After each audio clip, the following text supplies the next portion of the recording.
प्रिय दोस्तों, नमस्कार। आप सभी की मनोकामनाएं परमात्मा पूरी करे और अपने चरणों का प्यार बख्शे। आज का हमारा टॉपिक है हंसो, हंसाओ और आनंद पाओ।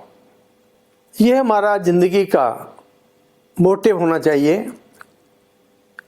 पर जो मौजूदा हालात हैं, इसमें हमने अपने आप को इतना मसरूफ़ कर लिया है कि 18 से 20 घंटे तक हम अपने कामकाज में लगे रहते हैं और अपना स्टैंडर्ड बढ़ाने के लिए अपने काम में ही लग जाते हैं और दूसरी तरफ हमारा ध्यान नहीं जाता।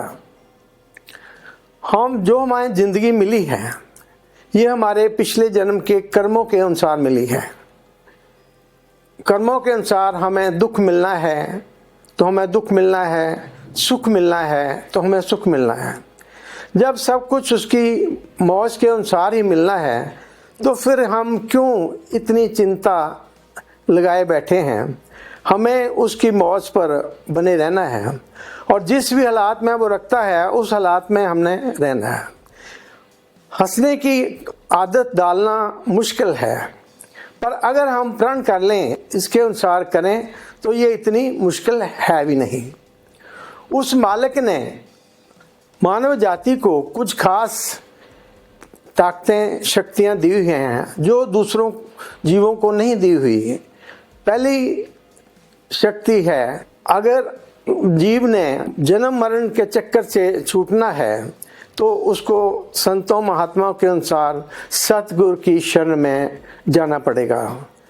इसके अलावा अगर वो 84 से बचना चाहता है तो उसे संतों महात्माओं द्वारा दी गई युक्ति के अनुसार शब्द या नाम की कमाई करेगा और करने के बाद जब वो सच्चे नाम के साथ जुड़ जाएगा तो उसका आना जाना खत्म हो जाएगा। ये उसको इसी जन्म में मिला है, दूसरे जन्मों में ये सुविधा नहीं है। तो जब जीव उस मालिक की रजा के अनुसार काम करता है, उसे इस संसार से खुशी खुशी जाना पड़ता है। पर इतना सब होने के बावजूद हमारे पास हर तरह की सुख संपदा, हर तरह की सुविधाएं होने के बावजूद भी हम मुस्कुराते नहीं।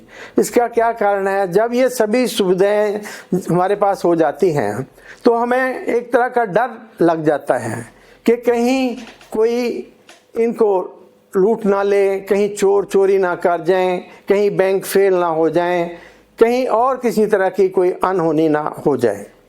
इसके कारण हमारे चेहरे पे मुस्कान नहीं आती, हम दुखी से नजर आते हैं। अब हम खुशकिस्मत हैं कि उसने हमें रोटी, कपड़ा और मकान दिया है, जिससे जो कि करोड़ों लोगों को ये नहीं है। हमने अनुभव के आधार पर कुछ उपाय भी बताए हैं। पहला है कि जब सुबह उठना है तो खुशी खुशी स्माइल करते हुए उठना है, काम पे जाना है स्माइल करते हुए जाना है और जब घर पे वापस आना है तो भी स्माइल करते हुए आना है।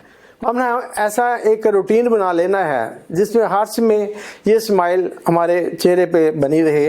ये तभी बनी रह सकती है अगर हम अपना किसी भी तरीके के साथ उस मालिक के साथ विशाल करते हैं, उसकी भक्ति करते हैं।